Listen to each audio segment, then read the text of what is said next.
3 minutes, pas une de plus. C'est le temps qu'il a fallu pour bouleverser à jamais la manière dont la planète entière regarde la France et les États-Unis. Une poignée de secondes suffirent à transformer un affrontement diplomatique en événement historique.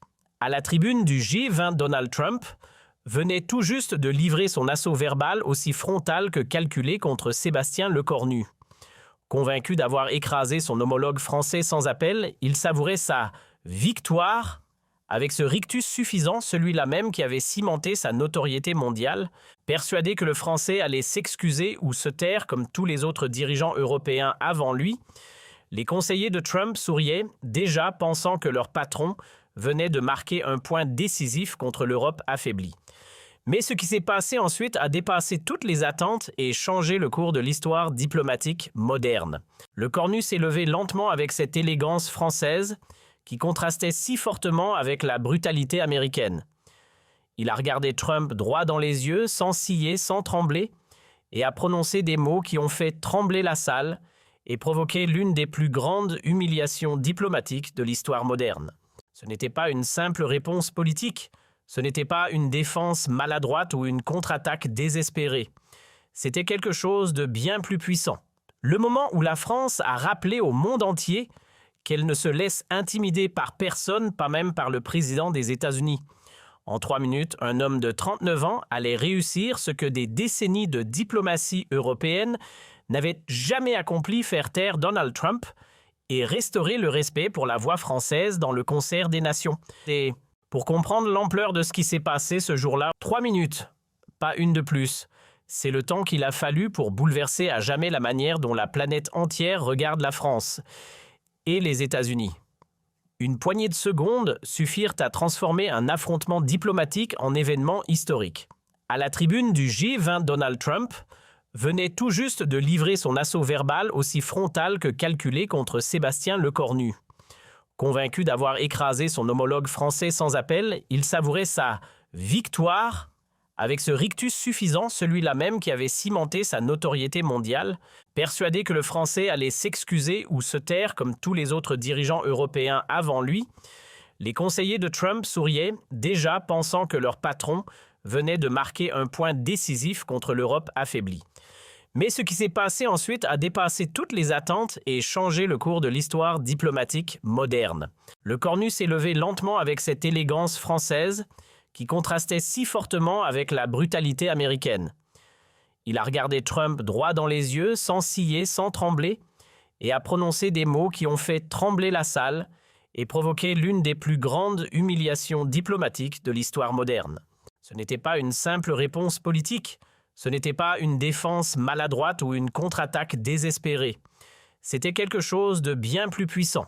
Le moment où la France a rappelé au monde entier qu'elle ne se laisse intimider par personne, pas même par le président des États-Unis. En 3 minutes, un homme de 39 ans allait réussir ce que des décennies de diplomatie européenne n'avaient jamais accompli, faire taire Donald Trump et restaurer le respect pour la voix française dans le concert des nations. Et pour comprendre l'ampleur de ce qui s'est passé ce jour-là au sommet du G20 à Rio de Janeiro, il faut remonter quelques semaines en arrière quand la France traversait l'une des crises les plus graves de son histoire récente et que Trump croyait pouvoir exploiter cette faiblesse apparente pour humilier publiquement l'Europe tout entière. Septembre 2000, la France était en ébullition totale.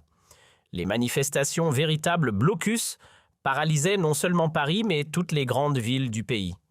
Lyon, Marseille, Toulouse, Bordeaux, partout. Les rues étaient envahies par des cortèges de manifestants exigeant des changements radicaux. L'économie vacillait dangereusement avec des grèves dans tous les secteurs stratégiques. Les transports étaient à l'arrêt, les hôpitaux fonctionnaient au ralenti, même les écoles fermaient leurs portes. Le CAC 40 perdait des points chaque jour. Les investisseurs étrangers commençaient à fuir et la dette française explosait sous la pression des dépenses d'urgence. Dans ce chaos généralisé, la chute spectaculaire du gouvernement Bayrou avait plongé le pays dans une instabilité politique majeure. François Bayrou, ce vétéran de la politique française, avait été balayé par une motion de censure historique qui avait réuni l'extrême gauche et l'extrême droite dans un front commun inédit. Les images de sa dernière intervention à l'Assemblée, les larmes aux yeux, avaient fait le tour du monde, donnant l'impression d'un pays au bord de l'effondrement. C'est dans ce contexte absolument chaotique que Sébastien Lecornu, à seulement 39 ans, avait été nommé Premier ministre par Emmanuel Macron. Une nomination qui avait surpris absolument tout le monde et que beaucoup considéraient comme un pari risqué, voire désespéré du président de la République. Lecornu n'était pas un politique traditionnel. Certes, il avait été ministre, mais il venait du monde de l'entreprise, de la gestion concrète. Beaucoup le voyaient comme un technocrate sans charisme, incapable de faire face à la tempête politique qui secouait la France. Les médias français eux-mêmes doutaient de ce choix, parlant de dernière carte de Macron et de pari impossible. Et pourtant, dès ses premiers jours à Matignon, Lecornu avait montré une détermination et une habileté politique qui avaient surpris ses plus féroces détracteurs. Trump observait cette situation depuis Washington avec un intérêt grandissant et une satisfaction à peine dissimulée. Pour lui, c'était l'occasion rêvée de s'en prendre à la France. Ce pays qui osait depuis des années critiquer sa politique résistait à ses demandes et donnait des leçons de démocratie au monde entier. La France de De Gaulle, qui avait dit non à l'Amérique, la France de Chirac, qui s'était opposée à la guerre en Irak, la France de Macron qui critiquait sa politique climatique. Tous ces affronts étaient restés en travers de la gorge de Trump. Maintenant que le pays semblait affaibli, c'était le moment de la revanche. « La France s'effondre complètement », tweetait-il régulièrement depuis son compte personnel, suivi par des centaines de millions d'abonnés. Leur nouveau Premier ministre est un parfait débutant. Très triste situation. Les Français méritent mieux que ce chaos. Ces attaques répétées étaient diffusées 24 heures sur 24. Les ambassadeurs se convoquaient mutuellement. Les déclarations officielles se succédaient, mais Trump ne comptait pas s'arrêter aux réseaux sociaux et aux escarmouches diplomatiques traditionnelles. Dans son bureau ovale, entouré de ses conseillers les plus fidèles, il préparait quelque chose de beaucoup plus spectaculaire pour le prochain sommet du G20. Steve Bannon, son ancien stratège revenu dans son cercle rapproché, lui avait soufflé l'idée « Donald, imagine l'impact si tu humilies publiquement ce gamin français devant tous les dirigeants mondiaux. CNN, Fox News, BBC, tous diffuseront en direct. Le monde entier verra que l'Amérique reste la seule vraie superpuissance et que l'Europe n'est qu'un continent de dirigeants incapables de gérer leurs propres problèmes. » L'idée avait séduit Trump immédiatement dans son esprit humilié publiquement. Lecornu devant tous les dirigeants mondiaux enverrait un message clair et définitif. La France était affaiblie, l'Europe était déclinante et l'Amérique restait la seule superpuissance crédible capable de diriger le monde occidental. Il voyait déjà les titres des journaux du lendemain, les analyses télévisées, les commentaires admiratifs sur sa performance diplomatique. Ce qu'il ne savait pas, ce qu'aucun de ses conseillers ne pouvait imaginer, c'est que Lecornu se préparait lui aussi à cette confrontation inévitable, mais avec une approche complètement différente. Pendant que Trump planifiait son offensive médiatique, le Premier ministre français travaillait dans l'ombre avec une équipe restreinte de ses plus fidèles collaborateurs. Dans le plus grand secret, Lecornu avait réuni dans son bureau de Matignon une cellule de crise composée des meilleurs experts français en géopolitique et en communication. Il y avait là Hubert Védrine, l'ancien ministre des Affaires étrangères dont l'expérience diplomatique était légendaire, Jean-David Lévy, ancien ambassadeur à Washington, qui connaissait parfaitement les ressorts de la politique américaine, et Sylvie Goulard, spécialiste reconnue des relations transatlantiques. Ensemble, ils avaient analysé méticuleusement tous les discours de Trump, ses faiblesses, ses contradictions, ses mensonges répétés. Ils avaient épluché chaque tweet, chaque déclaration, chaque interview pour identifier les failles dans l'armure du président américain. Monsieur le Premier ministre, avait dit Védrine lors d'une de ses réunions secrètes, Trump fonctionne sur l'intimidation et l'improvisation. Il compte sur l'effet de surprise et la brutalité de ses attaques pour déstabiliser ses adversaires, mais il a un point faible majeur. Il ne supporte pas qu'on lui résiste avec intelligence et préparation. Si vous restez calme et factuel, si vous retournez ses accusations contre lui avec précision, il perdra ses moyens. C'était exactement ce que Lecornu comptait faire. Pendant des semaines, il avait travaillé ses arguments, mémorisé les chiffres, préparé ses répliques.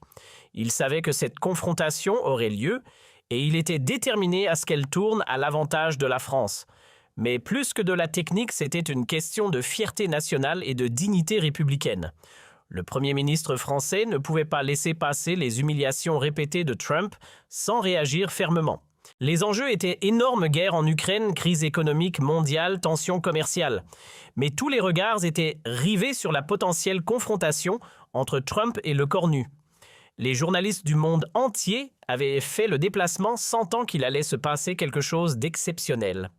La première journée se déroula dans une tension palpable mais sans incident majeur. Trump et le cornu s'évitèrent soigneusement, échangeant tout au plus quelques politesses glaciales lors des séances photo officielles devant le Christ Rédempteur et sur les plages de Copacabana.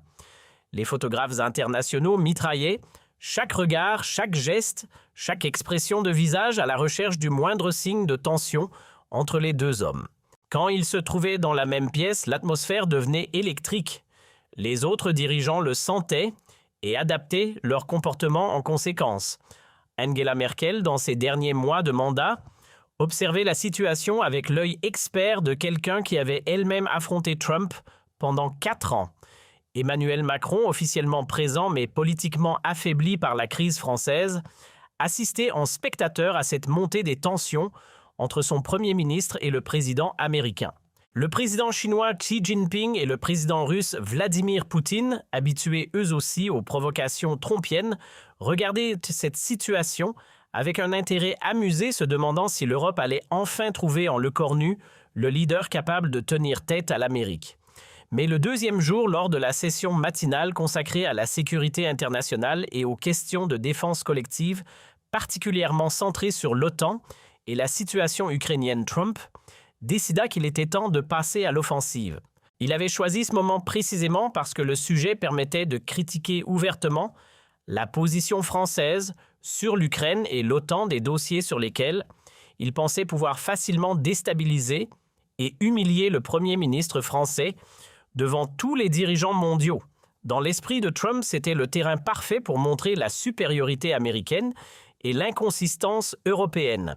À 14h30 précise, dans l'immense salle de conférence de l'hôtel Windsor-Barra, décoré aux couleurs du Brésil, quand vint son tour de prendre la parole, selon l'ordre alphabétique traditionnel des pays Trump, se leva avec cette assurance caractéristique qui masquait souvent ses faiblesses, mais impressionnait toujours ses partisans.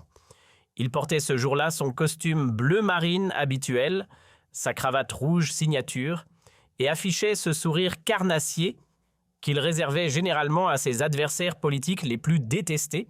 Autour de la table circulaire, les 19 autres dirigeants du G20, plus les représentants de l'Union européenne, l'observaient avec attention.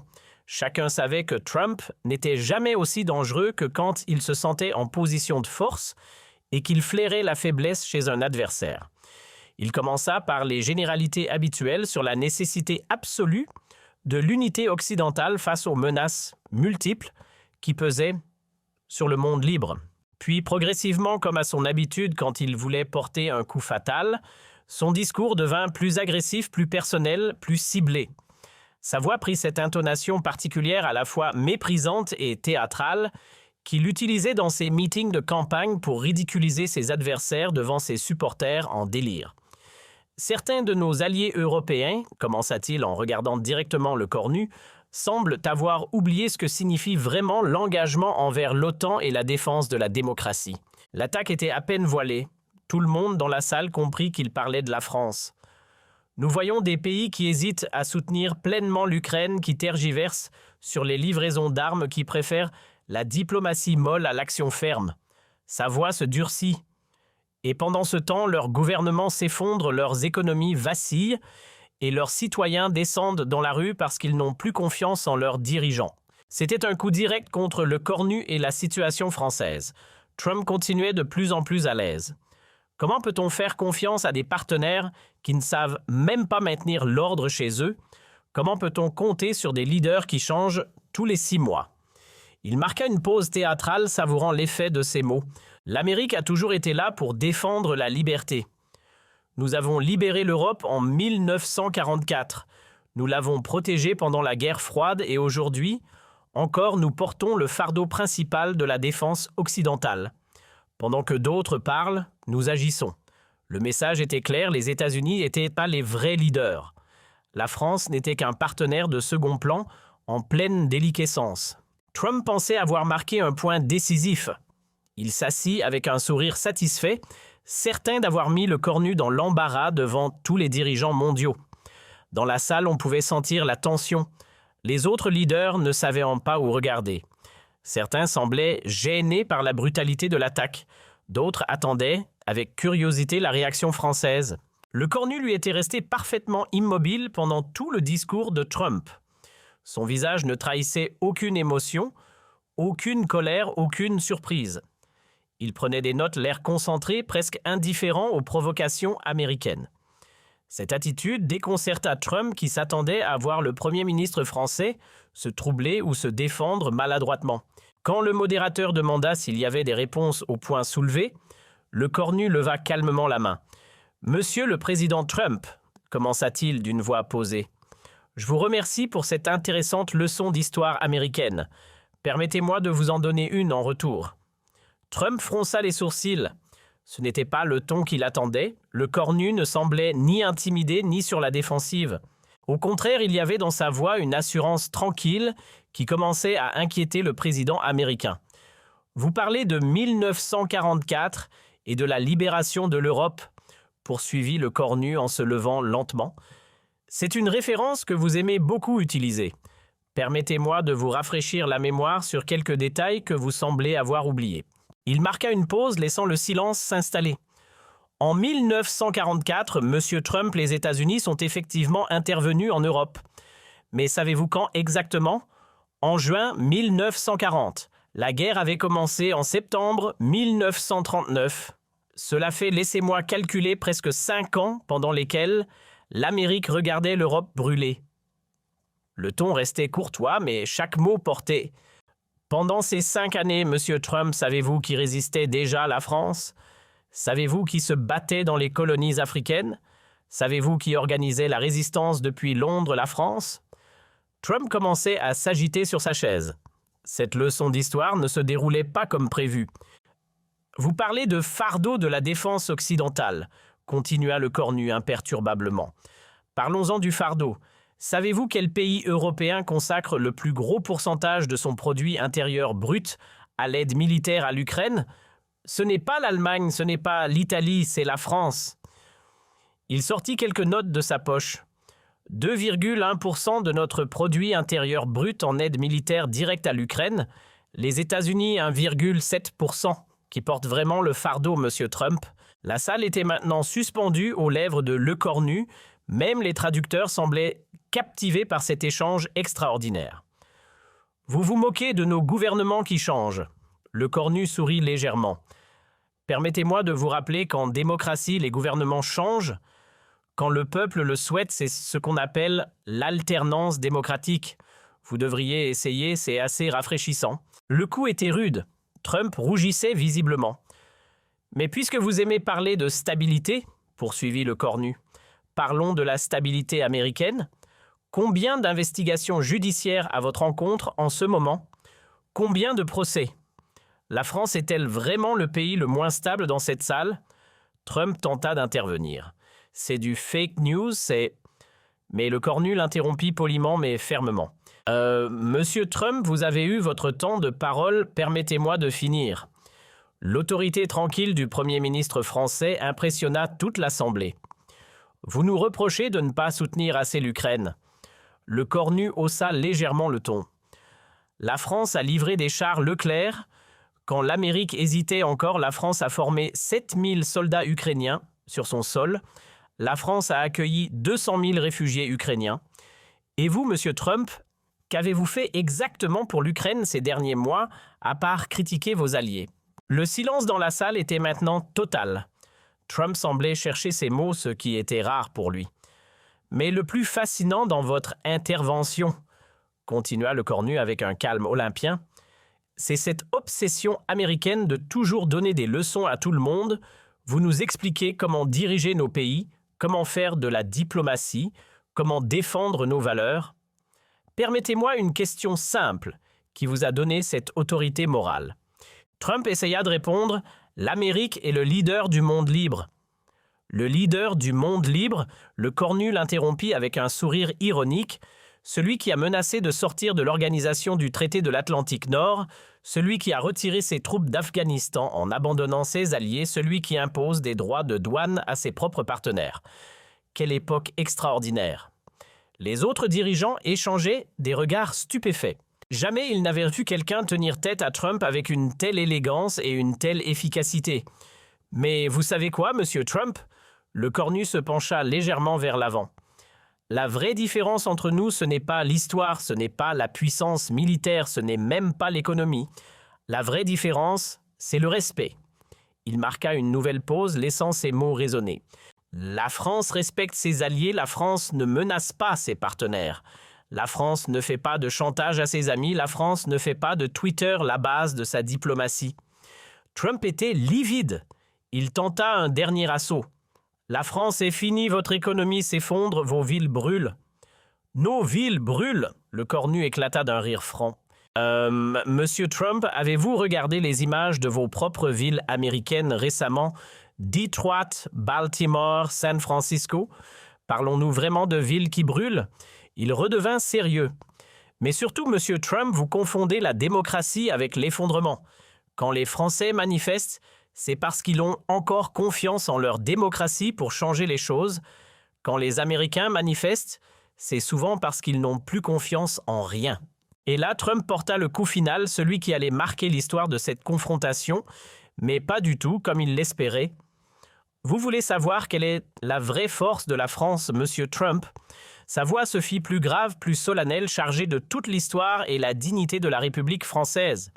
C'est que nous n'avons jamais eu besoin de construire des murs pour nous protéger de nos voisins, c'est que nous n'avons jamais eu besoin de menacer nos alliés pour qu'ils nous respectent, c'est que nous n'avons jamais eu besoin de mentir systématiquement à notre peuple pour garder le pouvoir. Le silence qui suivit était si profond qu'on aurait pu entendre voler une mouche dans cette immense salle de conférence. Les caméras de télévision captaient chaque expression, chaque réaction, chaque battement de cœur des protagonistes. Trump, pour la première fois de sa longue et tumultueuse carrière politique, était littéralement sans voix. Il ouvrait et fermait la bouche comme un poisson hors de l'eau, sans qu'aucun son intelligible ne sorte. Ses conseillers assis derrière lui étaient tétanisés. Ils n'avaient en fait jamais vu leur patron dans un tel état de sidération et d'impuissance. Et voilà la vraie différence fondamentale entre nos deux pays, monsieur Trump, continua le cornu avec un calme olympien qui contrastait de façon saisissante avec l'agitation visible du président américain. La France assume pleinement ses difficultés et travaille courageusement à les résoudre dans la transparence démocratique. L'Amérique, sous votre direction, préfère systématiquement nier ses problèmes structurels et accuser constamment les autres de tous ces maux. Le cornu se rassit alors calmement comme s'il venait simplement de commenter la météo ou de donner l'heure.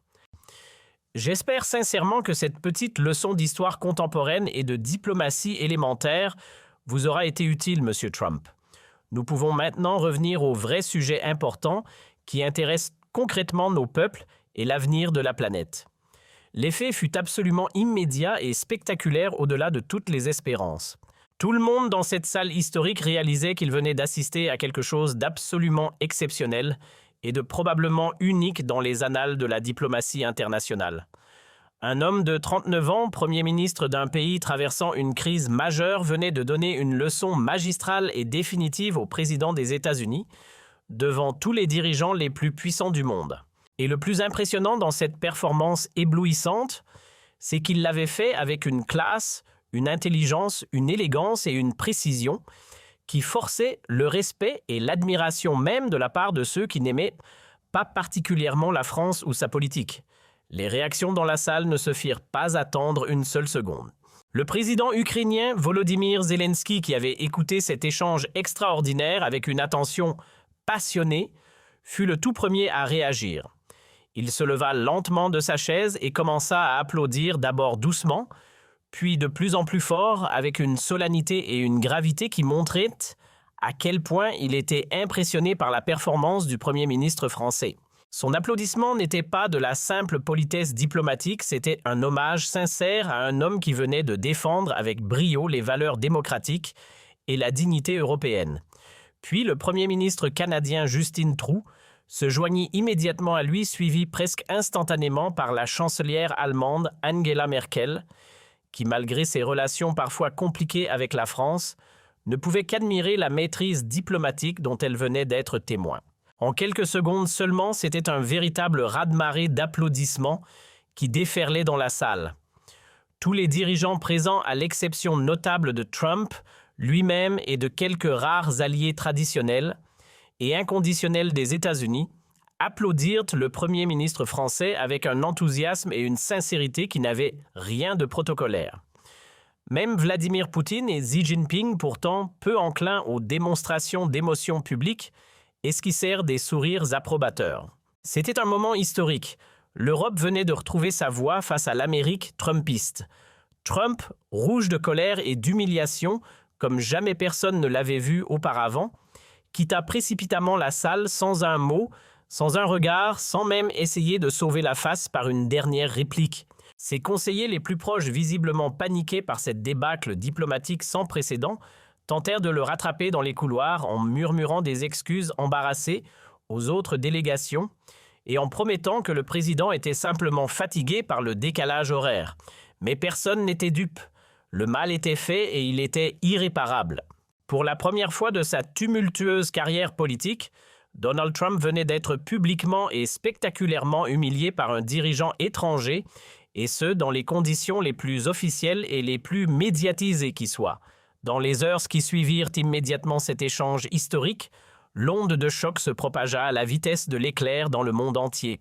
Les réseaux sociaux littéralement explosèrent sous le volume des réactions.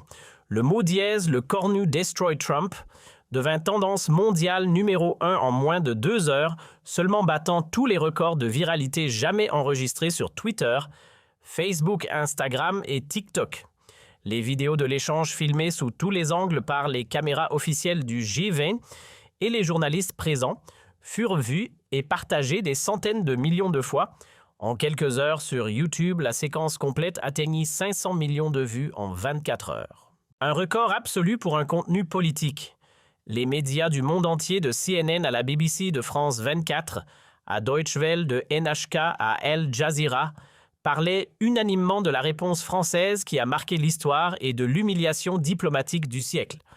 Les éditorialistes les plus respectés de la planète, ceux qui d'habitude restaient dans la retenue et la mesure, n'hésitaient pas à parler d'un moment historique et d'un tournant dans les relations internationales.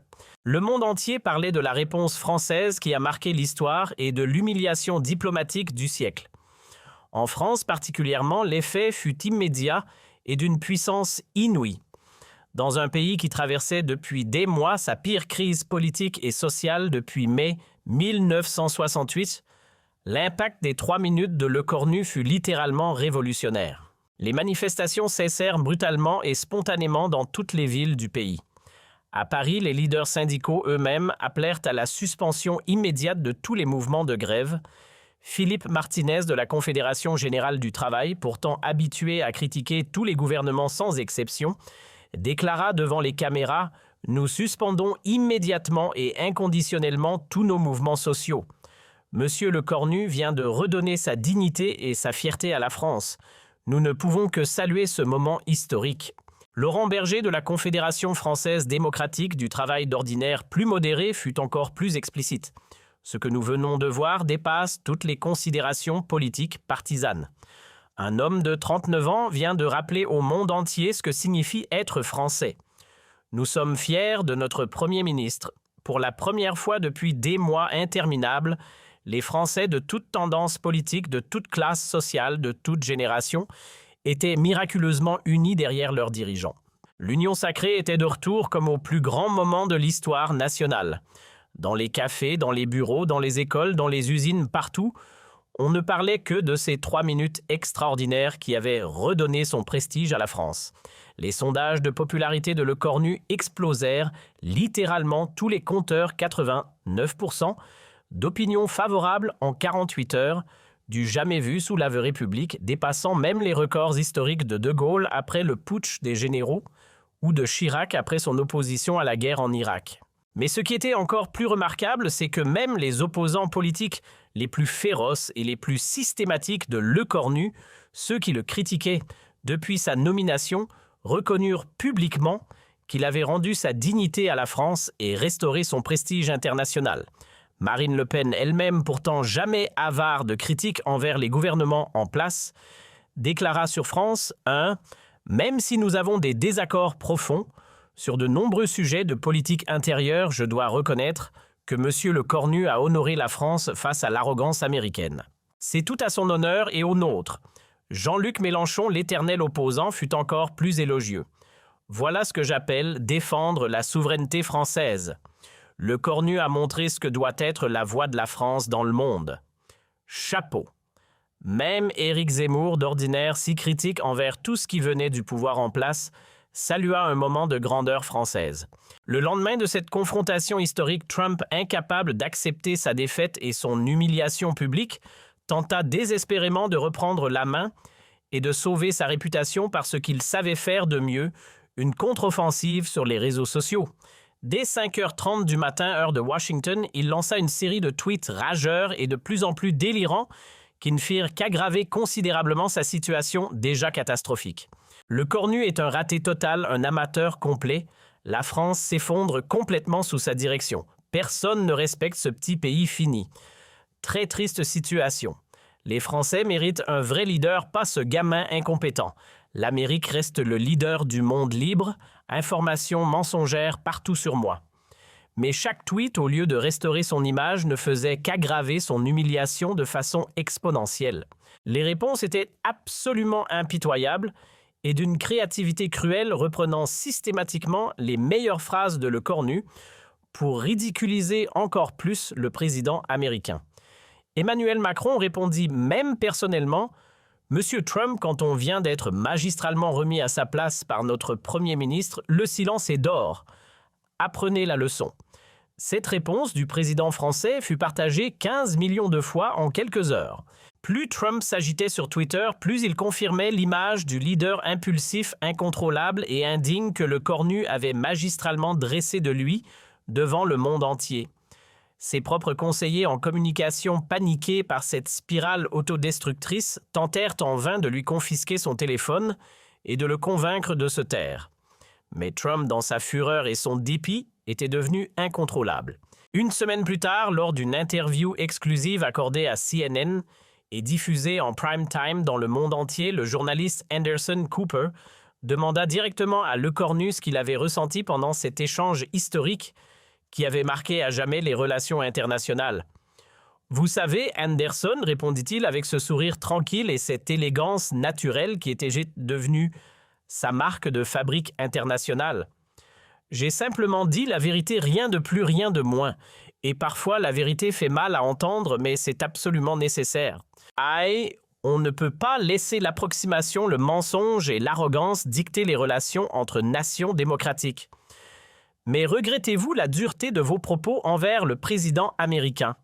insista le journaliste visiblement fasciné par le calme olympien de son interlocuteur.